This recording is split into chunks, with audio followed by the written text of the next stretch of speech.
Hi, இன்றைக்கி இந்த வீடியோவில் ஷூவை வந்து எப்படி வாஷ் பண்ணுறதுன்னு சொல்லிட்டு தான் பார்க்க போகிறோம். இது கஸ்டமர் கொடுத்த ஷூ.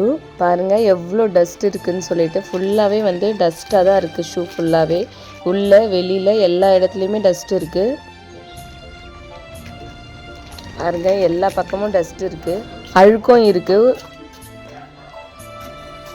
இந்த ஷூவை பார்த்தாலே தெரியுது, இது வந்து க்ளூ போட்டு வந்து ஸ்டிக் பண்ணியிருக்காங்க. இது ஸ்டிச் பண்ணது கிடையாது, க்ளூ போட்டு ஸ்டிக் பண்ணியிருக்காங்க. ஸோ இந்த மாதிரி ஷூஸ்லாம் வந்துச்சுன்னா நம்ம வந்து ரொம்ப நேரம் வந்து ஊற வைக்கக்கூடாது. ஒரு 10 மினிட்ஸ் ஊற வச்சு நம்ம உடனே வாஷ் பண்ண ஆரம்பிச்சுக்கலாம். ஊற வச்சதுனால நம்ம வந்து ரொம்ப நேரம் ப்ரஷ் பண்ண தேவையில்லை. பிரிண்டிங் இருக்கிற இடத்துல லைட்டாக ப்ரஷ் பண்ணால் போதும். மற்ற இடத்துலலாம் வந்து கொஞ்சம் நல்லாவே அழுத்தி ப்ரஷ் பண்ணிக்கலாம்.